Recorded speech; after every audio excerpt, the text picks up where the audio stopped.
அவர் வந்து அவரோட அந்த அரசியல் பிரவேசத்தில் இறுதிக்கட்ட வேலைகளை செய்து கொண்டிருக்கிறார். என்னடா அரசியல் பிரவேசம் அதில் இறுதிக்கட்ட வேலையை சொல்கிறாரு பத்திரிகையாளர், இது என்ன இது வார்த்தை முரணாக இருக்கே அப்படின்னா, இது நிறைய பேர் ஆரம்பம்னு பார்ப்பாங்க. நான் வந்து இதை கொஞ்சம் கிட்ட எண்டு கார்டை நோக்கி போகுது. அதாவதுங்க என்னன்னா பிரச்சாரத்துடைய எண்டு கார்டுங்கிறீங்க? இல்லை பிரச்சாரத்தை தாண்டி எண்டு கார்டுன்னு நான் பேசுவேன். ஏன்னா விளையும் பயிர் மொழியில் தெரியும்னு வாங்க. இப்போது பிரச்சாரம் என்பது இன்னும் எத்தனை நாள் இருக்குது? 2-3 நாள் இருக்குது. இதுவரையிலும் தன்னோட சொந்த தொகுதியில் போய் வீடு வீடாக ஓட்டு கேட்கும், தெருவாக ஓட்டு கேட்கும். இப்படி ஒருத்தரை தான் தூக்கி பிடிச்சிட்ருக்கு. இவர் உழைக்க மாட்டார், 6 மணிக்கு மேலே நம்ம வண்டி ஓடாது. ஸோ இது ஜனங்களுக்கு தெரிஞ்சு போச்சு. இதுக்கு முன்னாடி விஜய் அவர்கள் சைக்கிளை விட்டு ஓடினா மாதிரி நீங்கள் எதனா காட்சி பார்த்துருக்கீங்களா? ஓட்டின்னு வந்துட்டு புல்லட்டு எஸ்கேப் ஆகிற மாதிரி இருந்திருக்கும். இப்போ வந்ததில்ல காட்சி. சொந்த தொண்டர்களை பார்த்து ஓடி போகிற நிலமை. நம்ம 6 பாலில் 30 ரன் அடிப்போம் நம்ம நினச்சினுக்கிறாங்க. போலிங் போடும்போது தானே தெரியும் 6 பாலில் 30 ரன் அடிக்க முடியாதுன்னு. அப்படி கூட நினச்சி ஆனந்த கண்ணீர் வந்துருக்கலாம்ல. இப்போ உறுதியாக தான் இருக்கிறாங்க, ஆட்சியை பிடிப்பது உறுதினு. கரெக்டு. நம்மளும் உறுதியாக தான் பார்க்க போகிறோம். தேர்தல் 4ஆம் தேதி. அதில் வந்து நம் போன்றவர்களை வந்து 4ஆம் தேதி உன்னை பார்க்கணும். ஒரு கேமரா வீட்டு வாசல்ல. ஆமாம், கேமரா வீட்டு. எனக்கு ஒரு கருத்து சொல்கிறதுக்கே இப்படி இருக்கிறாங்க. அப்போது அதாவது அந்த யதார்த்தத்தை நோக்கி பார்க்கணும். கலரே மாறிடுச்சுன்னு சொல்லி வருத்தப்படுறாங்க அவரோட ரசிகர்கள். கருப்பாயிட்டாரு, டேர்ன் ஆகிட்டாரு. போகிற இடத்துலலாம் அந்த எடப்பாடி பழனிசாமி ஃப்ரிட்ஜ் தரேன்னு சொல்லியிருக்கிறாரு. அவர்கிட்ட கொஞ்சம் அட்வான்ஸாக ஒரு 10 ஃப்ரிட்ஜை வாங்கி வச்சுக்கோங்க. யார் யாரெல்லாம் கருப்பாக அவங்க கட்சியில் ஆகிறாங்களோ ஃப்ரிட்ஜுக்குள்ளே வச்சுக்கோங்க. ஃப்ரிட்ஜை திறந்து பிரச்சாரம் பண்ணிட்டு திரும்பி ஃப்ரிட்ஜை மூடிக்கோங்க. இப்போது அவர் நாளைக்கு ஜெயிக்கிறாரு, ஓட்டு வாங்குறாரு, எனக்கு அதை பற்றிலாம் இல்லை. ஒரு அரசியல் தலைவர் இப்படி இருக்கக்கூடாதுன்னு நான் சொல்லலைன்னா என் கடமையிலேருந்து நான் தவறேன். இல்லை, அவர் தான் சொல்லிட்டாரு, நீங்கள் எப்போ வேணால் பார்க்கலாம், அவ்வளோ கஷ்டம்லாம் கிடையாது, ஈஸி தான். எப்படி பொம்மை போட்டு வச்சு பார்க்கலாமா? தேர்தல் நடத்துகிற தேர்தல் ஆணையமே 1 மாதத்துக்கு முன்னாடி தேர்தல் அட்டவணையை வெளியிட்டுருச்சு. தேர்தல் ஆணையத்தை விட ஒரு கட்சி இன்னும் பின்னாடி போய் வேலை செய்யுது, இன்னும் மெதுவாக போகுது அப்படின்னா அது ஒரே கட்சி சொல்ல மாட்டேன். தாவேக தலைவர் விஜய் தான் இதற்கெல்லாம் காரணம். இந்த கட்சியை நான் குறை சொல்ல மாட்டேன். லிபர்ட்டி தமிழ் நேயர்களுக்கு வணக்கம். இன்றைய நேர்காணலில் நாம் சந்திக்க இருப்பவர் பத்திரிகையாளர் கோட்டீஸ்வரன் அவர்கள். வணக்கம் சார். வணக்கம். நேயர்களுக்கு அன்பு வணக்கம். குறிப்பாக இன்னும் பிரச்சாரத்துக்கு 2 நாட்கள் தான் இருக்குது. கிட்டத்தட்ட இறுதிக்கட்ட பிரச்சாரத்தில் இருக்கிறோம். முதல்வர் பிரச்சாரத்தில் ஈடுபடுறாரு. கூடுதல் பலமாக இந்த டெல்லி தமிழ்நாடுக்கு ஒரு விஷயம் கிடச்சிச்சுன்னு அடித்து போகிறாரு. இன்னொரு பக்கம் வந்து தாவேக கட்சித் தலைவர் விஜய் அவர்கள் நீங்கள் சொன்னது போல் 234 தொகுதியிலும் பிரச்சாரம் மேற்கொள்ளலை. அவர் பிரச்சார திட்டங்களை விட ரத்து செய்த செய்தி அறிவிப்பு தான் நிறையா இருந்துச்சு. இப்போ பெரம்பூர் வீடு வீடாக சென்று பிரச்சாரம் கூட ரத்து பண்ணிட்டார். அங்கே போய் சர்ப்ரைஸாக போய் கோலம்லாம் போட்டார். இப்போ திருச்சி கிழக்கில் கேட்டிருக்கிறாரு. அவருடைய இந்த இறுதிக்கட்ட பிரச்சாரம் சரி, தேர்தல் அறிக்கை வர வெளியிட்டிருக்கிறாரு. அது எப்படி நான் பார்க்குறீங்க? அவர் வந்து அவரோட அந்த அரசியல் பிரவேசத்தில் இறுதிக்கட்ட வேலைகளை செய்து கொண்டிருக்கிறார். என்னடா அரசியல் பிரவேசம் அதில் இறுதிக்கட்ட வேலையை சொல்கிறாரு பத்திரிகையாளர், இது என்ன இது வார்த்தை முரணாக இருக்கே அப்படின்னா, இது நிறைய பேர் ஆரம்பம்னு பார்ப்பாங்க. நான் வந்து இதை கொஞ்சம் கிட்ட எண்டு கார்டை நோக்கி போகுது. அதாவதுங்க என்னன்னா பிரச்சாரத்துடைய எண்டு கார்டுங்கிறீங்க? இல்லை பிரச்சாரத்தை தாண்டி எண்டு கார்டுன்னு நான் பேசுவேன். ஏன்னா விளையும் பயிர் மொழியில் தெரியும்னு வாங்க. இப்போது இவர் வந்து ஒரு பேசுபொருளை ஒரு விஷயத்தை உருவாக்கியிருக்கணும். இவர் உழைக்க மாட்டார், 6 மணிக்கு மேலே நம்ம வண்டி ஓடாது. ஸோ இது ஜனங்களுக்கு தெரிஞ்சு போச்சு, இல்லை பொதுமக்களுக்கு தெரிஞ்சு போச்சு. அதாவது ரசிகர்கள் வந்து எந்த சூழ்நிலையிலும் அவரை விட்டு கொடுக்க மாட்டாங்க, மனநிலை மாற மாட்டாங்க. அது இயல்பு. அவர்கள் ரசிகர்கள் அவர்கள் போல தான் இருக்கணும், அதுதான் கரெக்டு.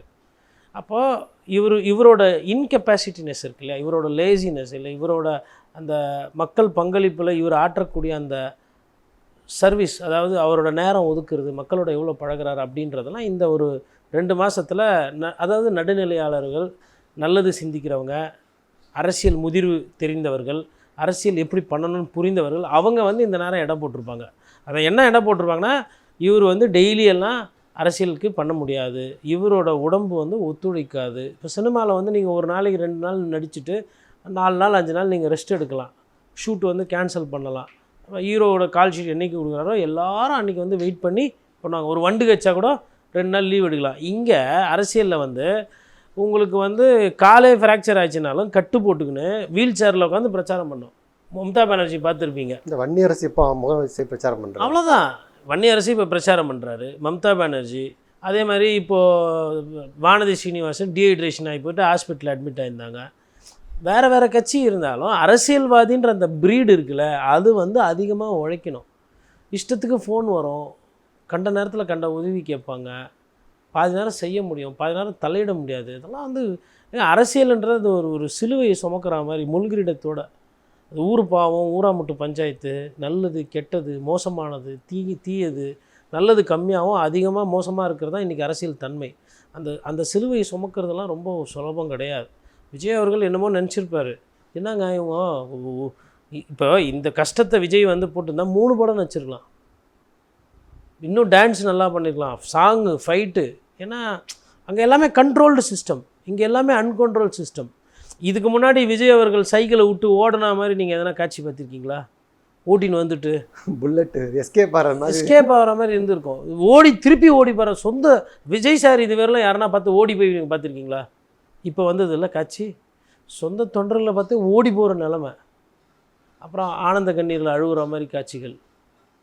இதெல்லாம் வந்து அவருக்கு ஏதோ தோணிடுது, என்னமோ நினைக்கிறீங்களே, உங்களுக்குலாம் தேர்தல் முடிஞ்ச உடனே அப்படி கூட ஆனந்த கண்ணீர் வந்திருக்கலாம்ல. ஒருவேளை ரிசல்ட் நம்ம நினைக்கிற மாதிரி இவங்கெல்லாம் நினைக்கிறாங்க, நம்மளை பெரிய நம்ம 6 பாலில் 30 ரன் அடிப்போம் நம்ம நினச்சினுக்கிறாங்க. போலிங் போடும்போது தானே தெரியும் 6 பாலில் 30 ரன் அடிக்க முடியாதுன்னு. அப்படி கூட நினச்சி ஆனந்த கண்ணீர் வந்துருக்கலாம்ல. இப்போது உறுதியாக தான் இருக்கிறாங்க, ஆட்சியை பிடிப்பது உறுதின்னு இருக்கிறாங்க. கரெக்டு, நம்மளும் உறுதியாக தான் பார்க்க போகிறோம். தேர்தல் 4ஆம் தேதி, அதில் வந்து நம் போன்றவர்களை வந்து 4ஆம் தேதி உன்னை பார்க்கணும், கேமரா வீட்டு பார்க்கணும். ஆமாம், கேமரா வீட்டு எனக்கு ஒரு கருத்து சொல்கிறதுக்கே இப்படி இருக்கிறாங்க. அப்போது அதாவது அந்த யதார்த்தத்தை நோக்கி பார்க்கணும். இப்போ தனிப்பட்ட காழ்ப்புணர்ச்சி, தனிப்பட்ட விமர்சனம் அதை தாண்டி அதில் ஒரு யதார்த்தம் இருக்கா இல்லையான்றது தான் என்னோட கேள்வி. இல்லை, அவருக்கு முடிந்த அளவு அவருடைய உழைப்பை போடுறாருல, அவருடைய கலரே மாறிடுச்சுன்னு சொல்லி வருத்தப்படுறாங்க அவருடைய ரசிகர்கள். கருப்பாயிட்டாரு, டேர்ன் ஆகிட்டாரு. போகிற இடத்துலலாம் அந்த எடப்பாடி பழனிசாமி ஃப்ரிட்ஜு தரேன்னு சொல்லியிருக்கிறாரு. அவர்கிட்ட கொஞ்சம் அட்வான்ஸாக ஒரு 10 ஃப்ரிட்ஜை வாங்கி வச்சுக்கோங்க, யாரெல்லாம் கருப்பு அவங்க கட்சியில் ஆகிறாங்கன்னா ஃப்ரிட்ஜுக்குள்ளே வச்சுக்கோங்க, ஃப்ரிட்ஜை திறந்து பிரச்சாரம் பண்ணிட்டு திருப்பி ஃப்ரிட்ஜை மூடிக்கோங்க. இந்த மக்களுக்காக அந்த அளவுக்கு வராரு. அண்ணாவை பற்றி பேசுகிறீங்க, ஐயா காமராஜரை பற்றி பேசுகிறீங்க, அப்போ தெரியுதா யார் அரசியல்வாதினா என்னென்னு? கலர் கருத்து போச்சுன்னா இதெல்லாம் என்ன இதுங்க? இது சினிமா ஷூட்டிங்கு, இந்த ஃபேர் அண்ட் லவ்லி விளம்பரத்தில் வர வேண்டியவங்க, இந்த ரேம்பில் நடந்து போகிறவங்கலாம் அவங்க பேசுகிறாங்க, கலர் போச்சுன்னா நம்ம புரிய முடியுது. இவர் தான் நடிகர் ஆகிட்டார். இனிமேல்ட்டு உழைப்பு தான் அவரை உயர்த்தும். இந்த படத்தில் சொல்லுவாங்களே, குமார் தீயா உழைக்கணும், உழைப்பு தான் உன்னை உயர்த்துன்ற மாதிரி அவர் இனிமேல் அரசியலில் வந்து உழைத்து கொண்டே இருக்கணும். ரெஸ்ட்டெலாம் எடுக்க முடியும், ஆனால் நிறைய ரெஸ்ட் எடுக்கிறாரு, அதான் பிரச்சனை. போகிறாரு, பிரச்சாரம் பண்ணுறாரு, ரெஸ்ட் எடுக்கிறாரு, பனையூர் வராரு, போகிறாரு, பிரச்சாரம் பண்ணுறாரு, பனையூர் வராரு, ரெஸ்ட் எடுக்கிறாரு, திருப்பி இதே தானே பண்ணின்னு இருக்காரு. செய்தி ஆக்குறாருல. இப்போ பெரம்பூரில் வீடு வீடாக போக வேண்டி இருந்துச்சு, ஆனால் அதை ரத்து பண்ணிவிட்டு அவருடைய தேர்தல் பணிமனையில் போய் கோலம் போட்டுட்டு வந்துட்டார். ஒரு நியூஸ் ஆகிடுச்சு இல்லை, பெரம்பூர் போயிட்டு வந்துருக்காரு. எதுக்கு இங்கே தேர்தல் வரணும்? மார்கழி மாதத்தில் தான் எப்பயுமே கோலம் போடுவாங்களே. தேர்தலுக்கு கோலம் போடுறது கட்சியினுடைய ஒரு வியூகமா? விசில் சின்னத்தை வரைகிறது தான் ஒரு பெரிய பிரச்சார தந்திரமா? அதுதான் ஒரு பெரிய வியூகமா? அதாவதுங்க என்ன, இப்போ நேற்று இவரும் பட்டாசு வெடிச்சிருக்கலாம்ல. முதல்வர் ஸ்டாலின் பட்டாசு வெடிக்கிறாரு, எடப்பாடி பழனிசாமி அவர்களால் பட்டாசு வெடிக்க முடியாது, ஏன்னா பட்டாசு வெடித்தா பிரச்சனை வரும் கூட்டணியில். முதல்வர் வந்து பட்டாசு வெடிக்கிறாரு, இவரும் பட்டாசு வெடிக்கலாம்ல பனையூர் வெளியில். இல்லை ராக்கெட் கையிலே பிடிச்சி இப்படி உள்ளால, அது விட முடியாது, கையில் கீழே வச்சிச்சுன்னா வம்பாயிடும். என்றைக்குமே தாவேக்காவால் மற்றவர்களுக்கு தான் தீங்கு வரணும், தாவேக்காவால் தாவேக்காக்கே வரக்கூடாது, கரூரோடு கடைசியாக இருக்கணுன்றது என்னோடய புரிதல். இவரும் பட்டாசு வச்சுருக்கலாம் இல்லையா? ஏன் பண்ணல? தோணலை. ஏன் தோணலை? அரசியல் புரியல. ஏன் புரியல? மக்களை படிக்கலை. ஏன் படிக்கலை? முடியல. இவ்வளோ விஷயம் இருக்குது அதில். அப்போது ஒரு முயற்சி, ஒரு படிப்பு அறிவு, இல்லை ஒரு பகுத்தறிவு, இல்லை 4 பேர் சொல்லி கொடுக்குற அந்த ஆலோசனை ஏற்றுக்கிற தன்மை, இதெல்லாம் நீங்கள் பண்ண தான் உங்களுக்கு புரியும். இப்போது பிரச்சாரம் என்பது இன்னும் எத்தனை நாள் இருக்குது? 2-3 நாள் இருக்குது.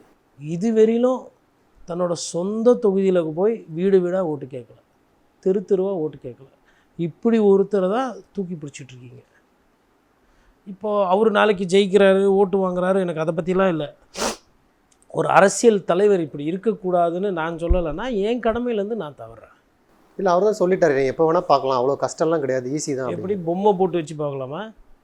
நீங்கள் சொல்லுங்கள். அந்த பனையூர் கேட்டு அந்த பஸ்ஸு, ஒரு அரசியல்வாதி வீடுங்களில் கதவு சீக்கிரமாக போட மாட்டான். இப்போது பிடிஆரோட வீட்டில் கதவு போட்டு மூடி வச்சுருக்காங்க, உள்ளே போகிறதே சுலபமாக கஷ்டமாக இருக்குதுன்னு சொல்லிட்டு சுந்தர்சி வந்து பிரச்சாரம் பண்ணுறாரு. சுந்தர்சி என்ன புதுசாக கண்டுபிடிச்சா இதை பண்ணுறாரு?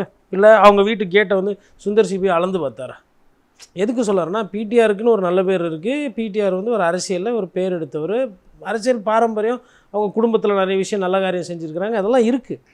அந்த பிடிஆர் புதுசாக அந்த தொகுதிக்கு பிரச்சாரத்துக்கு வந்த சுந்தர்சி பார்த்தோன்னா, என்னப்பா இது வீடு கதவு பூட்டியே இருக்குது, பணக்காரங்கன்னா இப்படி தான் இருப்பீங்களாப்பா அப்படின்னு கேட்டோன்னா, 4 பேர் கூட சேர்ந்து ஆமாண்ணா கரெக்ட்ண்ணா நல்லா கேளுண்ணா கதவு திறக்க மாட்றாங்கண்ணா.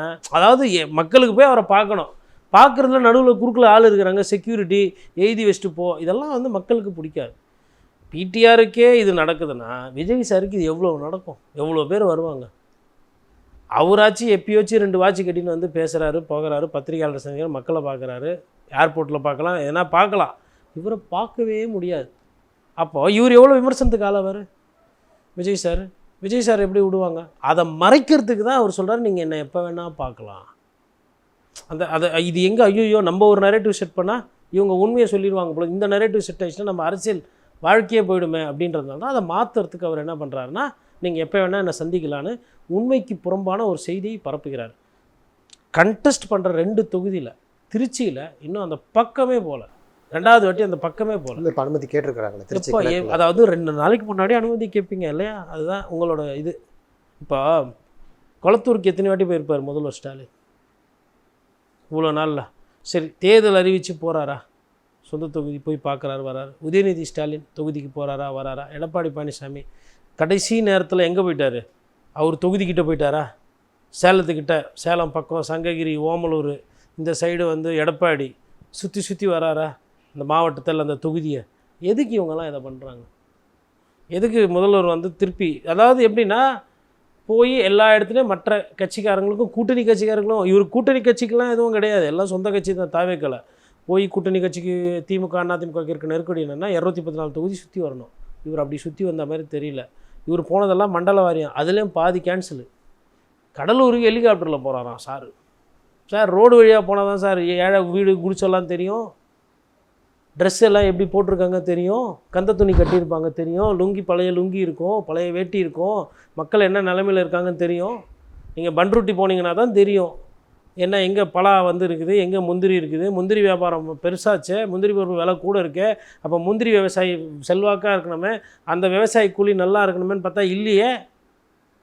பேர் தான் முந்திரி பருப்பு கிலோ வந்து விற்கிது 800ரூவாலேருந்து 1000 ரூபா 1200 ஆனால் அதை பயிர் பண்ணி இல்லை அதில் சம்பாதிக்கிறவங்கக்கிட்ட காசு இல்லையே. எளிமை நிலைமையில் தானே இருக்காங்க. தங்க வியாபாரம் பண்ணுற மாதிரி ஐயின்னு சிரிச்சுன்னு இருக்கிறாங்க இல்லையே. இது எப்போ புரியும்? அங்கே போனால் தானே புரியும். அது சாலை வழியாக போனால் புரியும், இல்லை அங்கே ஒரு 2 நாள் தங்கி அவங்க கூட பேசினா தானே புரியும். ஹெலிகாப்டரில் போய் இறங்கி போகிறீங்களே, பிரதமர் மோடிக்கும் உங்களுக்கும் என்ன வித்தியாசங்குது? அவர் தான் ஹெலிகாப்டரில் வராரு. சரி, இந்தியா பூரா சுற்ற முடியாது, ஆப்ரேஷனல் அசாட்ஸு புரியுது. யாரோ வருவாங்க, அங்கே இருக்கிற இப்போ ஒரு இடத்துக்கு வர்றாருன்னா அங்கே இடத்த எழுதி கொடுப்பாங்க, அதை எழுதி கொடுத்து ஃபஸ்ட்டு போவார். அதே தானே நீங்கள் பண்ணுறீங்க. அவராச்சு, அதாவது மோடி அவர்களாவது முதலமைச்சராக இருக்கும்போதெல்லாம் உழைச்சார் அதிகமாக. குஜராத்தில் மோடி உழைக்கல, தெருவா போல் ஓட்டு கேட்கலாம் நம்ம இங்கே உட்காந்து சொல்ல முடியாது. மோடி எதிர்ப்பு பேசுவோம், ஆனால் அந்த உழைப்பை வந்து குறைச்சி மதிப்பிட மாட்டோம். ஆனால் சாரை வந்து எதில் நீங்கள் தூக்கி மேலே வைக்கிறது? அரசியல் புரியுறது இல்லையா, இல்லை ஆக்ரோஷமாக பேசுவது இல்லையா? மத்திய அரசியோ மாநில அரசியோ எதிர்த்து நான் அரசுன்றேன். இவர் பேசுறது திமுகன்ற ஒரு கட்சி, ஒரே விஷயத்தை திரும்பி திரும்பி பேசினுக்கிறார், சிலபஸ் மாற்றாமல். அப்புறம் மக்களை போய் பார்க்குறது இல்லையா, இல்லை தன்னோட சொந்த கட்சிக்காரங்களை பலப்படுத்துறது. இன்றைக்கி இந்தியன் எக்ஸ்பிரஸில் ஒரு ஸ்டோரி ஒன்று எழுதியிருக்காங்க நேற்று. எப்படி கீழ்மட்டத்தில் கட்சிக்கு கட்டமைப்பே இல்லாமல் மோசமாக இருக்குது. நியூ இண்டியன் எக்ஸ்பிரஸில் வந்து நல்ல டீட்டெயிலான article, beautiful article new Indian எக்ஸ்பிரஸில். அவங்க என்ன சொல்கிறாங்கன்னா, வெறும் விஜயோட அந்த முகம், அந்த ஸ்டார்டம் இருக்குது, அதை தாண்டி கீழே போகும்போது வேட்பாளரோட பெயரோ வசீகரமோ மக்களுக்கு தெரியல, பூத் அளவில் உட்கட்டமைப்பு இல்லை, பிரச்சாரம் பண்ண காசு இல்லாமல் கஷ்டப்படுறாங்க. அதுதான் இருக்கிறதுலே ரொம்ப வேதனையான விஷயம். பணம், வேட்பாளருக்கு பணம் இல்லாமல் கஷ்டப்படுறாங்க. 300 ரூபாய் 500 ரூபாய் அவங்கவுங்க வாங்கி அது கூட வராங்க இல்லைங்களா. நிறைய நேரத்தில் 25 பேர் 30 பேருக்கு மேலே வேட்பாளர் கூட இல்லைன்றாங்க. உங்களை பார்க்குறதுக்கு இவ்வளோ பேர் வராங்க, உங்களை பார்க்க வராங்கல்ல, நீங்கள் என்ன பண்ணணும்? அன்பு கோரிக்கையா, என்னை பார்க்க இனிமேல் வராதிங்க. என் தம்பிங்க 234 தொகுதியில் நிற்கிறாங்க, நீங்கள் உண்மையிலே என் மேலே அண்ணன் மேலே பாசம் வைக்கிறது உண்மை கொண்டானா போய் அந்த வேட்பாளரை பாரு. அந்த வேட்பாளருக்கு நீ எனக்கு கூட்டம் வருதுன்றதெல்லாம் தெரிஞ்சு போச்சு. இன்றைக்கி ஏன் வருது, எதுக்கு வருது, இன்னும் 2-3 வாட்டி வந்தால் வராதுன்றது உண்மை. அப்போ அவர் என்ன பண்ணோம்? அவர் வேட்பாளரை நோக்கி அந்த தாவேக கட்சி உயிர்த்தெடுத்துக்கிறதுக்கோ இல்லை அதை இன்னும் மேம்படுத்துறதுக்கு பண்ணணும்னா எதுவுமே பண்ணுறது கிடையாது. இப்போ விஜய் அவர்களுடைய அந்த தேர்தல் அறிக்கை, எல்லா தேர்தல் அறிக்கையும் அவங்க கட்சியினுடைய அந்த தேர்தல் அந்த தயார் பண்ணவங்க படிப்பாங்க. விஜய் அவர்கள் முழுக்க அவரே படித்து முடித்திருக்கிறாரு. திமுக அதிமுக என்னெல்லாம் பண்ணியிருக்கிறாங்களோ அதுலேருந்து எக்ஸ்ட்ரா 500 ரூபா போட்டு தேர்தல் அறிக்கை வாசிச்சிருக்கிறாங்க. அது எப்படி பார்க்குறீங்க? என்னங்க கடைசியில் நீங்கள் இப்படி ஆகிட்டீங்க, அவரே முழுசாக படிச்சிருக்காருன்ற அளவுக்கு உங்களை கொண்டு வந்துட்டாங்க பார்த்தீங்களா? இதுதான் அவங்களோட வெற்றி. அப்போ தேர்தல் வாக்குறுதி என்ன வேறு யாருன்னா வச்சு படிப்பாங்களா? ஒரு சில பெரிய கட்சிகள் என்ன பண்ணுவாங்க, வெளியிடுவாங்க, ரைட்டுங்களா? வெளியிட்டு அந்த கட்சிக்காரர்கள் அது பத்திரிகையாளர்கிட்ட சொல்லுவாங்க, முக்கியமானது ஒரு சிலது சொல்லுவாங்க. அவரே படித்தது ஒரு சாதனையாகிடுச்சு பாருங்கள். நம்ம நிலைமை இப்படி இருக்குது பாருங்கள். ஏன் அப்படின்னா அவரோட தன்மை அப்படி. அங்கே ஒரு பத்திரிகையாளர் சந்திப்பு கிடையாது, வர பத்திரிகையாளரை மாண்பாக நடத்தணும்னு தெரியாது, பொதுமக்களை சந்திக்கணும்னு தெரியாது. இப்போ இதை எப்படி பார்க்குறீங்கன்னு கேட்குறீங்க. அதான் அவங்க எவ்வளோப்பா சொன்னாங்க, 2000 ஒரு 500 கூட போட்டுக்குப்பா. அவங்க எவ்வளோப்பா சிலிண்டர் சொன்னாங்க, 3 சரி நம்மளும் ஒரு 3 சிலிண்டர் கூட போட்டுக்குப்பா. ஒரு வார்த்தை சொல்கிறாருல்ல, மற்றவங்க மாதிரி கிடையாது, சொன்னதே செய்ய, அதாவது செய்கிறத மட்டும்தான் அந்த விஜய் செய்யும். பார்க்குறோமே, கடலூர் போய் பிரச்சாரம் பண்ணது, கும்மிடி பூண்டி கேன்சல் பண்ணது, கரூர் பக்கம் திருப்பி போகவே இல்லை. சரி, கரூரில் அந்த 48 பேரை பார்த்தீங்க, 42 பேரை கூப்பிட்டு பார்த்தீங்க. காயப்பட்டவங்க, கடை பாதிப்பானவங்க, அந்த தெருவில் ஒரு மாதம் அது லீவ் விட்டு வச்சுருந்தாங்களே அந்த இடம். அந்த இடத்துல இருக்கிறவங்களெல்லாம் திருப்பி போய் பார்க்கணும், அவங்களுக்கு ஒரு ஆறுதல் சொல்லணும். இல்லை மேபி ஒரு வேளை தவறு செஞ்சுருந்தால் அவங்கள பார்த்து நேரில் ஒரு மன்னிப்பு கேட்கணும். அதெல்லாம் தோணாதா? சரி, மன்னிப்பு கூட கேட்க வேணாம் சாமி, ஓட்டு கேட்கணும்ல, அதுக்காச்சும் போயிருக்கணும்ல. திருப்பி கரூர் சம்பவத்தோடு அன்னியோடு மறந்தது கை கழுவுறது தான் கரூரை. திருப்பி கரூர் பக்கமே எட்டி பார்க்கலையே. அப்போ அவ்வளோ பயம் இருக்குல்ல உள்ளுக்குள்ளே. அப்போ இது மாதிரி ஒரு அரசியல் தலைவர் தான் அவர் இப்போ தேர்தல் அறிக்கையை வெளியிட்டிருக்கிறாரு. அதில் வந்து இப்போ இவங்க தாலிக்கு தங்கம்னு கொடுத்தா நாங்கள் வந்து இன்னும் கிராம கூட்டித்தரோம். அப்புறம் இவங்க வந்து வேலைவாய்ப்பு பற்றிலாம் சொல்லியிருக்கிறாங்க, 1000 ரூபா கொடுக்குறோம். அதை ஸ்டைப்பனை ஏற்றி கொடுக்குறாரு. திமுக சொன்னது பாதி, அதிமுக சொன்னது பாதி. அதுக்கப்புறம் மற்ற மாநிலங்கள்லேருந்து ஒரு சிலதெல்லாம் எடுத்துருக்குறாங்க, ஆந்திரா கவர்மெண்ட்டில் அவங்க சொன்னதெல்லாம். அதெல்லாம் எல்லாத்தையும் சேர்த்து நான் என்ன சொல்கிறேன், கட் அண்ட் பேஸ்ட் பண்ணுறதுக்கும் ரிவைஸ் பண்ணுறதுக்கும் எதுக்கு சாமி கடைசி நேரம் வரலாம் காத்திருக்கணும்? இப்போ ஒரு வாரம் முன்னாடி தேர்தலுக்கு முன்னாடியே தேர்தல் அறிக்கையை வெளியிடுவீங்க. தேர்தல் ஆணையமே அதாவது தேர்தல் நடத்துகிற தேர்தல் ஆணையமே ஒரு மாதத்துக்கு முன்னாடி தேர்தல் அட்டவணையை வெளியிட்டுருச்சு. தேர்தல் ஆணையத்தை விட ஒரு கட்சி இன்னும் பின்னாடி போய் வேலை செய்யுது, இன்னும் மெதுவாக போகுது அப்படின்னா அது ஒரே கட்சி சொல்ல மாட்டேன், தாவேக தலைவர் விஜய் தான் இதற்கெல்லாம் காரணம். அந்த கட்சியை நான் குறை சொல்ல மாட்டேன்.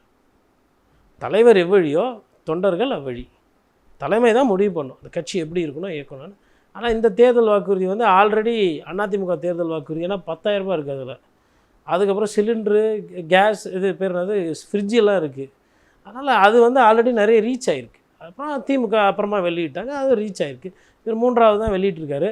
பாரதிய ஜனதா கட்சி, காங்கிரஸ்லாம் வெளியிட்டுருக்காங்க. அவங்க கூட வேணால் சேர்ந்து போட்டி போடலாம். அதில் நன்றி. நிறைய நல்ல தகவல்களை நேயர்களுக்கு சொல்லியிருக்கீங்க. உங்களுடைய நேரத்துக்கு நன்றி.